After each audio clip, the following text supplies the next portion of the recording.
right. Good morning, everybody. I'm James Heimowitz. I'm the president of China Institute, and it's my delight, honor, and pleasure to welcome Ambassador Lord to what promises to be a fascinating lunchtime quick discussion, a diversion away from what you're doing.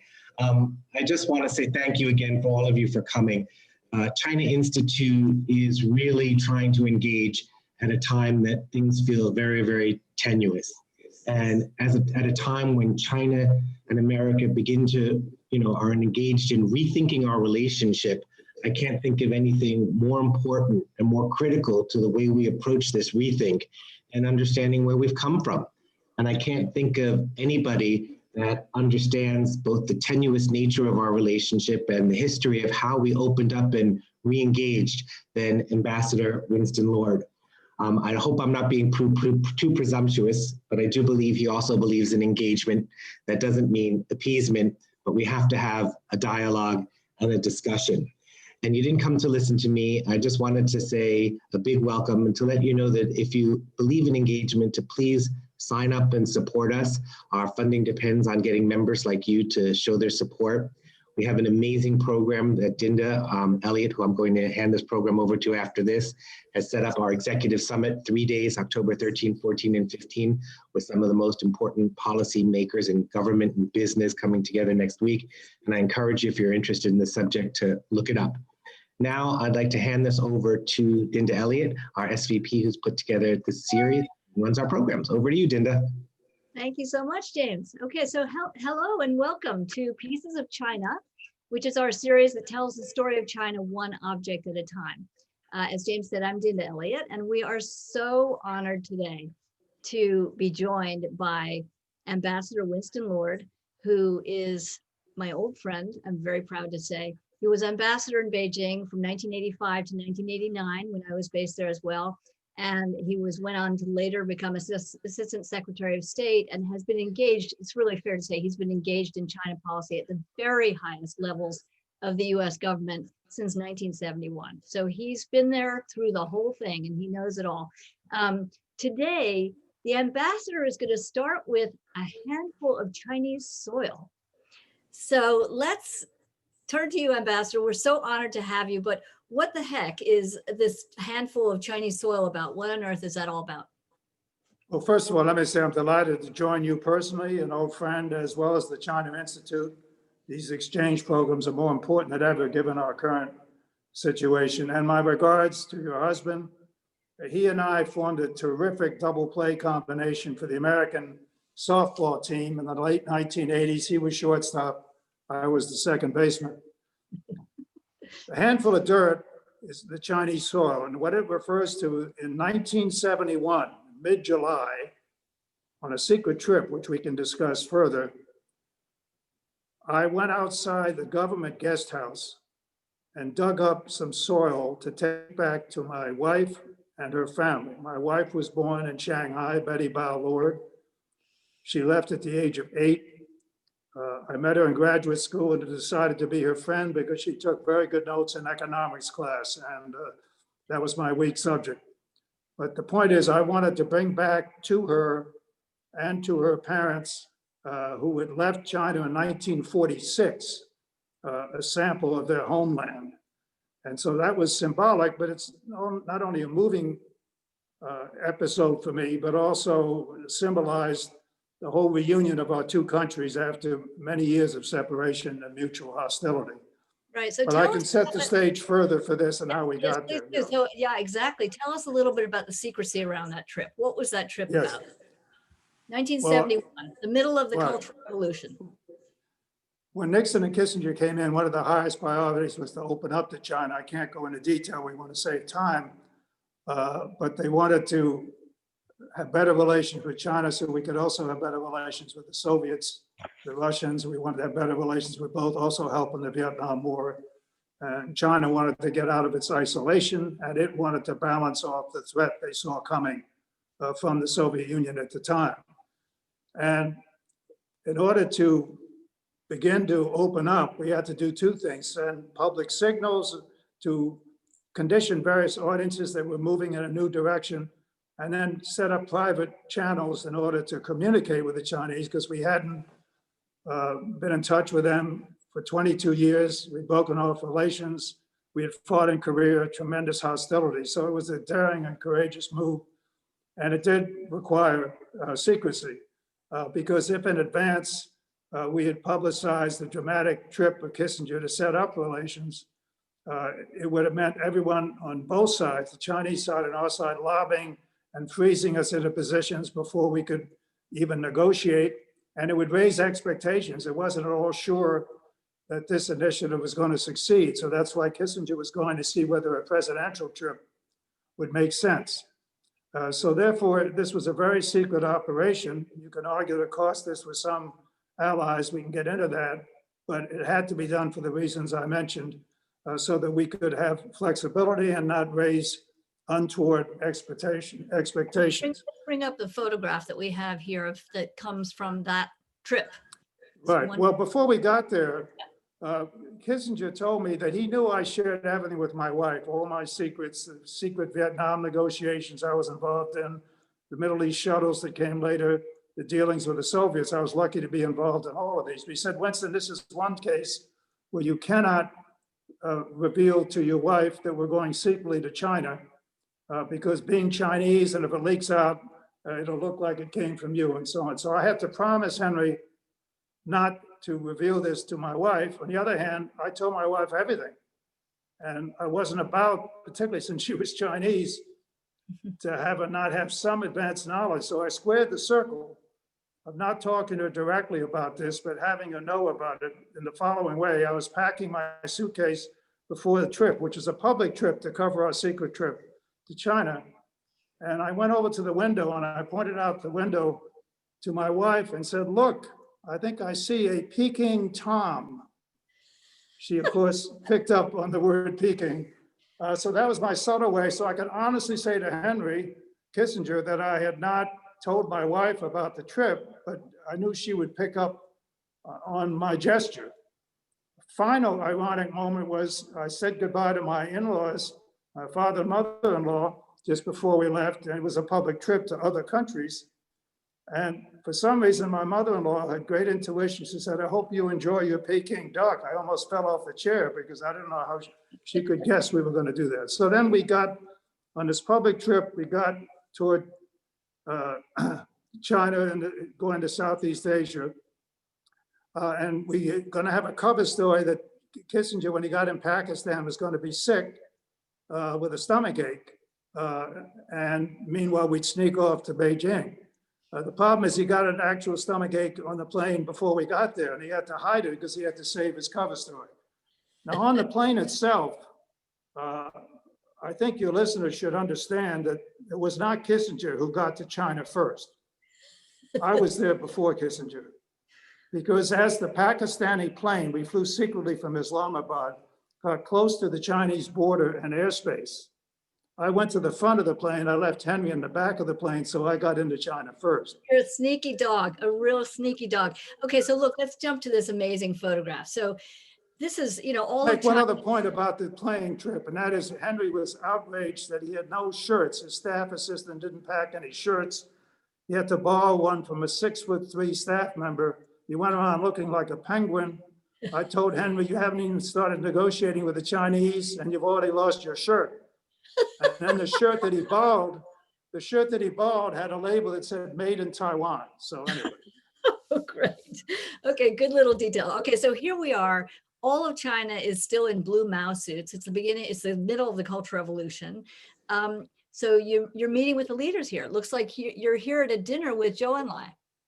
That's right. This is the first night. A picture your audience can see a banquet hosted by Zhou Enlai, who was toasting Henry here. I'm at the bottom left. So that was quite dramatic. We were there for 48 hours. Before one of the key meetings, we had a private tour of the Forbidden City. Very hot. I was carrying around a very heavy briefcase, which had to be locked for security reasons. And then we had lunch with Zhou Enlai in the Great Hall of the People. And he talked about the Cultural Revolution. And he did it in a way that he could convey to us that he thought it was crazy. He himself was locked up by the Red Guards, but at the same time praising Mao's vision of seeing it was needed, so he could send a transcript of our lunch to Mao and protect himself, but indicate what we were up to. So that was a good example of his cleverness. He was an amazing person in terms of charisma and historical knowledge. Of course, like all the other leaders, he had to be quite ruthless to run the communist system there, but he did do some damage limitations from Mao's excesses. Mm-hmm. And then we have let's go to a couple more photographs. We've got, I know we're leading up to the Nixon trip, so here we are. Yeah, well, we might skip, yeah. Well, so anyway, on that secret trip, we worked out a communique announcing the president's forthcoming trip a few days later. It was some tough negotiations, but we finally got that done. So I went home with the dirt in an envelope. It's now in a bottle, by the way, here in our apartment. So then we had to go back quickly for a public trip to set up in October 71, the president's summit. I won't get into that because we don't have time, but then we went in February 1972 for the Nixon-Mao summit. Mm-hmm. And if you like, I can explain this photograph. Sure, tell us about the photograph. That would be great.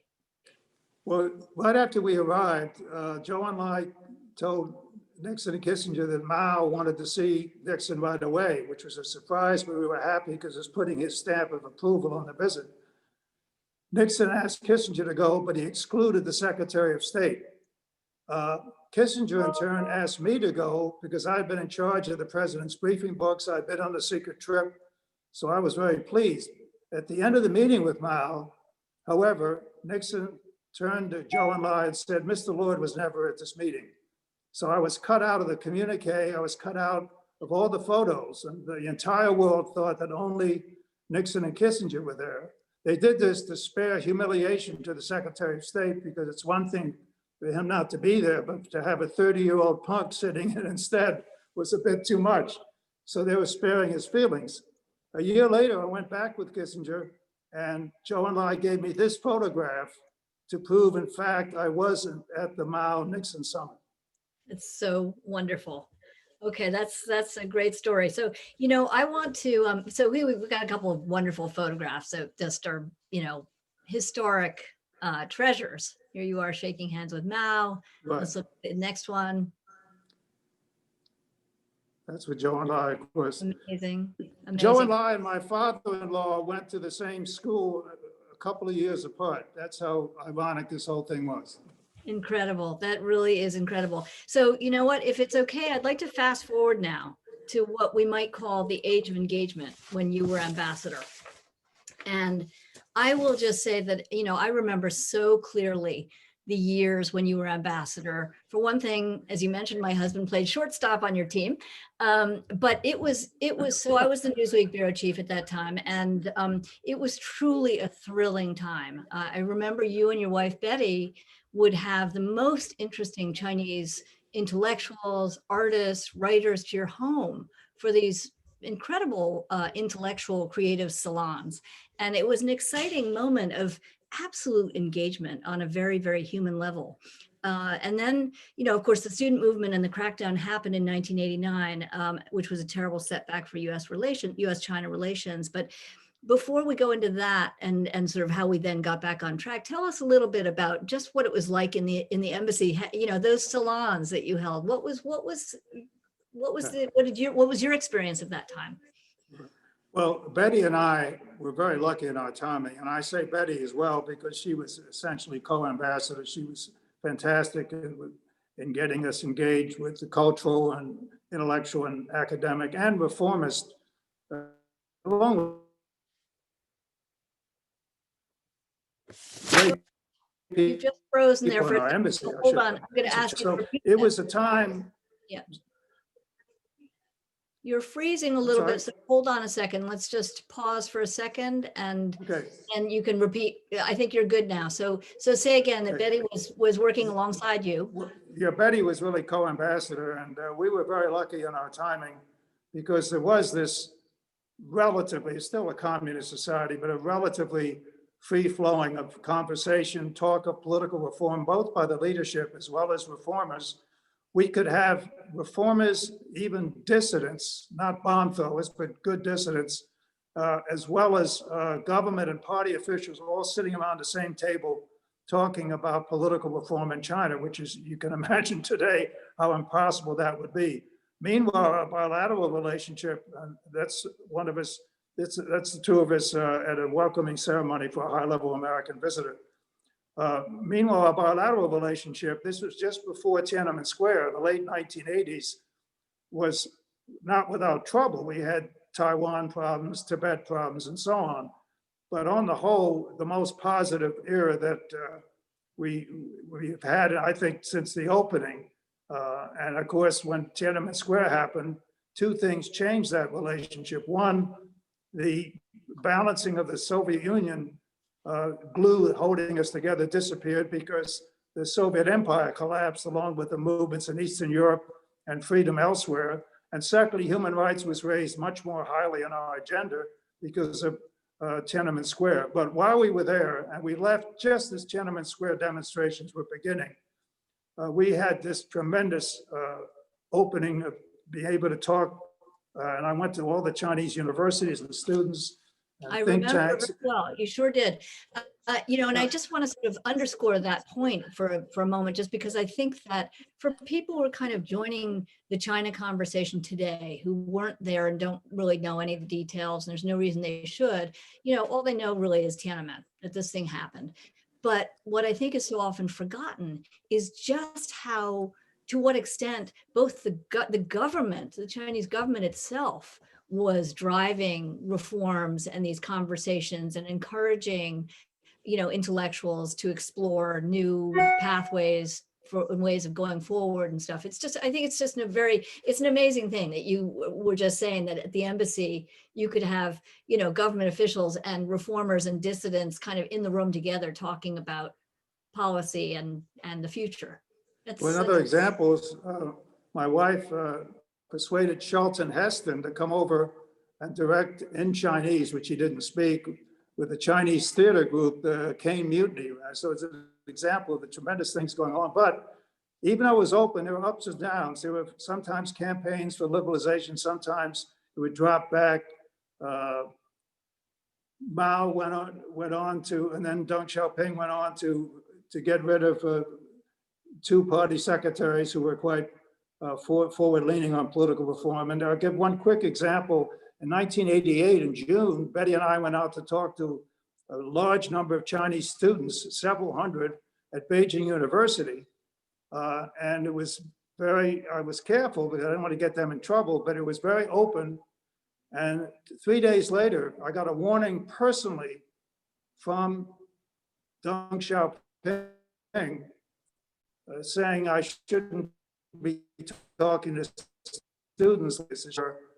And then finally, a year later, when new President Bush came in February 1989, we had a tremendous incident where we invited some reformers to a banquet. The Chinese blocked them at the last minute. The president got mad at me instead of the Chinese because I shouldn't have invited them, but that's another issue. My point is it was very open. We had tremendous advancement in our relationships and in the free-flowing embassy salons, but there was still some warning signs that Tiananmen Square was over the horizon. Mm-hmm. So I want to jump into kind of bring That's us me to playing ping pong while I was ambassador. No ping pong diplomacy. Well, I once played the 3 times world champion in ping pong. How'd you do? I won't go into detail, but the results are highly classified. I can't tell you how that came out. Okay, so I want to jump into a question which is really hotly debated and discussed right now, which is about engagement. My understanding is that engagement was a bipartisan policy, but these days the critics of that policy today argue that you were a bunch of naive idealists, that you were hoping that China was going to become a democracy like America. It was all poorly thought through and naive. My question for you, I guess, is that really what you thought was going to happen? Do you think you were a bunch of naive idealists? There's several points here. First, remember that every president, starting with Nixon, for 6 or 7 presidents, engaged in roughly the same policy. We go up and down in our bilateral relations. I always used to call it a sweet and sour relationship. But it was pursued for the following reasons. First of all, keep in mind, engagement's really a process, not a strategy or policy. But it did involve trying to engage the Chinese more with us in bilateral relationships and trying to get them more embedded in world institutions to temper their behavior over the long run. First point is, what other options were there available? We couldn't contain China. We wouldn't be able to, particularly since other countries wouldn't join in doing that. Secondly, even as we engaged China, we hedged with our military alliances, with our military posture. We imposed sanctions along the way whenever they got out of hand. So it wasn't just some unilateral approval of what the Chinese were doing. To get to your point, yes, we were, and I say we, successive administrations, were hopeful without being naive that this process would open up China with more investors and students and tourists going in and Chinese going abroad, getting involved in international institutions. You put that together with the historical phenomenon that other countries like South Korea, I can't say Taiwan's a country, I got to be careful here, but South Korea, Taiwan, Indonesia, Chile, once they got to a certain point of economic progress and a middle class with influence, they began to worry about political reform and it became democracies. Taiwan itself, being a Chinese ethnic island, it was a flourishing democracy. So we felt this historical phenomenon would unfold, at least we hoped it would, but we were never naive and we kept our powder dry. And furthermore, we got much out of it, a lot of economic benefits. They moved greatly on non-proliferation. They helped us in Afghanistan. They helped on, more recently, the Ebola crisis, the anti-piracy, and so on. So there's a lot of pluses as well as tensions. There's no question, however, that even though this consensus worked, and I would say there was no other alternative and we were not naive, there's been a real shift in Chinese behavior in recent years, and it's forced a rethinking of how we approach them. So let's fast forward again, if you don't mind, to the Xi Jinping era. Xi Jinping comes in and China's behavior in the world changes again, really, right? So what in your view, what changed and how has that contributed to a change in U.S. China relations? Well, the first signal actually came before Xi in 2008 with the great financial crisis, which showed that the West and the US particularly didn't have all the secrets on how to run policy. And China at the time looked like it did better than we did, but they postponed their debt problem in doing it. But nevertheless, by this time, China had grown dramatically economically in terms of its power and influence. So the combination of the West looking like it was stumbling and China performing quite well and being stronger injected a certain degree of hubris in China. And they said, wait a second, it's about time for us to assert ourselves on the world stage after they had sort of kept low per Deng Xiaoping's view, you lie low and bide your time till you're stronger. So they began to be more assertive, but the real change came with Xi in 2012. And ever since then, China's been increasingly repressive at home, increasingly provocative abroad, whether it's in maritime operations in the South China Sea, East China Sea, whether it's tussles with India, squeezing Taiwan, many other examples of a much more aggressive policy. And thirdly, interfering in other countries, including our own, in terms of forcing censorship in our society. It's one thing to have it in their society, but to also have it in our society. We've seen what they've done in Hong Kong. We've seen what they're doing in Xinjiang with the gulags. So this example of greater pressure abroad, some of it related to their interests legitimately, but some of it beyond red lines, plus what they're doing at home and with their own people and interfering in other countries, has meant that the whole mood in the US, in both political parties, and the executive branch and the Congress, and think tanks, the media, even in the business circles, which are for Chinese opening, has felt that we need a more firm policy. The debate now is whether you totally break off and decouple or whether you just get firmer and be selective about it and still try to make progress. And what do you think about the whole decoupling discussion? And, do you think that it's time to throw out engagement, or what, do you think that that's the right approach, or how do you view? Well, strategy? if you say you're going to keep engagement, then you get into semantic battles and so on. I think there is a consensus that we should be firmer with China. I think, I'm trying to be fair here, I think Trump was correct to label them a strategic competitor, and some measures he's taken to get more reciprocity, to worry about our security and their economic and other geopolitical aggressions, I think is correct and reflects the mood. Having said that, it's fatally flawed. First of all, in reactions to some of the specific measures, he's using a machete instead of a scalpel. For example, we don't want to lose all our Chinese students. There may be some security problems, but let's not discourage, tens of thousands are now leaving the US. We don't want to lose some of their best scientists. Just last week, we lost one of the top experts in artificial intelligence is leaving UCLA to go back to China because of discouragement on visas. So we ought to be more selective, but tough and firm. And some of the steps has been correct. But the main point I want to make is, in terms of what we should do, we should treat this as a Sputnik moment. Namely, welcome the competition with self-confidence. We have assets that are terrific compared to China, which has tremendous vulnerabilities. They're not 10 feet tall. And some of their claims are legitimate. We've got to sort out what is and what is not illegitimate. But we ought to do three things that we're not doing under this administration. First, get our act together at home, a more functioning democracy so we can invest in the future, like infrastructure, education, advanced science and technology. Whoops, you're frozen there for a second. And our so-fund democratized. You know what, Winston, I'm going to ask you to repeat that sentence because you froze there for a second. Well, I'm not sure where we were frozen, but we ought to treat this as a Sputnik moment. Yep. Self-confidence, compete with China in a smart way, rather than panicking and rather than a blowtorch approach. And we have tremendous assets. For example, the Chinese have 14 neighbors that are historical enemies, or they have nuclear weapons, they have terrorists. We have the two oceans and Mexico and Canada.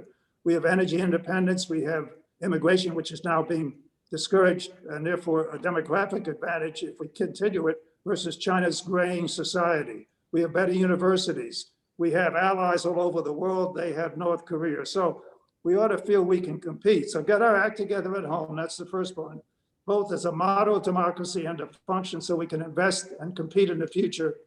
I'm not sure I was cut off, so I'll say education, energy, advanced science and technology and infrastructure, and to show we're a democracy. Secondly, work with our allies who have their own concerns about China in areas like human rights and trade. And we have much greater leverage with China if we work with her rather than picking fights and getting in trouble with our allies, where the president is praising dictators, but looking down upon fellow democratic leaders. So get our allies and friends working with us. And thirdly, reassert American global leadership in international institutions, whether it's the climate deal, the Iran nuclear deal, pandemics, and the major economic Trans-Pacific Pact that we had, which was good not only economically, but leverage on China. So those are the three things. The context of how we approach China is almost more important than what we do bilaterally. We can look like we have a great society and exploit our relative assets. If we look like we have a coalition of friends and allies, and if we assert leadership on the world stage rather than leaving the stage to China, we will have a much more effective China policy. And in these global areas, a few areas where we can cooperate with China in keeping Iran's nuclear program down, in fighting future pandemics, in fighting climate change. So that's what I think is what we have to do. We have just a couple more minutes, but I just wanted to kind of ask you to echo what you just said for a moment. I just want to ask you about the kind of wholesale vilification of China. What do you think about that? Well, again, we got to talk about scalpels, not machetes. First of all, we got to be careful, and this is why the China Institute is so important. I mean that sincerely, not to sort of smear all Chinese Americans and Chinese. There's a danger that this becomes an anti-Chinese. We ought to talk about the Communist Party, not China, or the Chinese per se. So that is a danger. I want to make clear, however, the current crisis, which is the worst we've had since the opening in the 70s, is due to China overwhelmingly. This crisis came about because of their actions. Those of us like myself who've worked for half a century for good relations and now continue to do so, firmly agree that they are strategic competitors and they're doing some provocative things that we have to respond to. So I want to make that clear. This problem preceded Trump. It'll be there for the next president, whoever it is. So let's end on a slightly more personal note, which is, you know, looking back on, you were talking about a half century, and it really is incredible of working on China.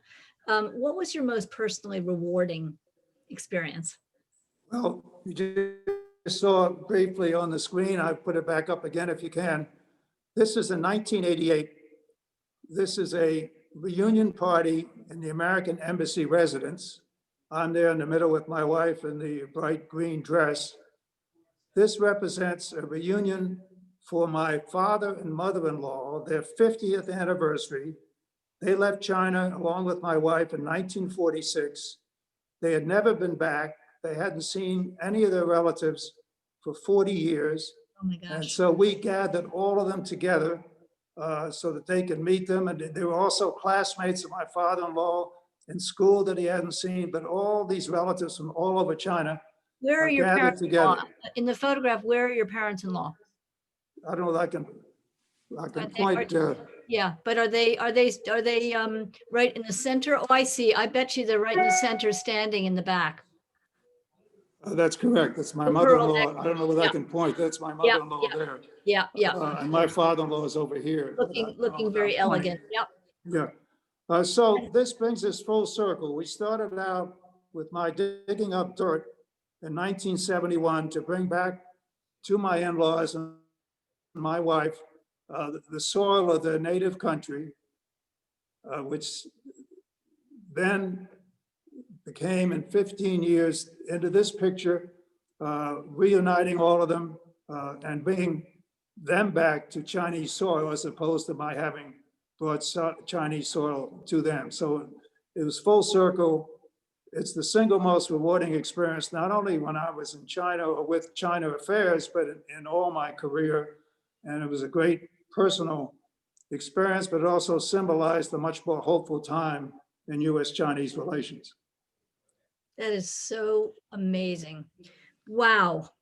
Winston, we could definitely go on for hours, and I hope we can bring you back to speak again to our audience. I mean, you're just brilliant and have such depth of knowledge over half a century. We're very, very grateful and sorry that we have to draw to a close, but I also will say you're unbelievable. You are right on, it's 30 minutes. You're just absolutely perfect, you know, on schedule. So we're so grateful for your stories and insights, and thank you to everybody who's joined us today and is watching. I would please encourage you again to become members of China Institute. As we've said, you know, your membership allows us to bring wonderful speakers like Ambassador Lord to our programs, and the stakes are very, very high right now. And it's more important than ever for us to develop a better understanding of China. So please do that. And I want to thank you, Ambassador, so much for helping us tell the story of China. It was a real thrill. Thank you. A great pleasure for me as well. And what you're doing is extremely important. And I was delighted to join you. Thank you, Ambassador. Take care. All right. So long.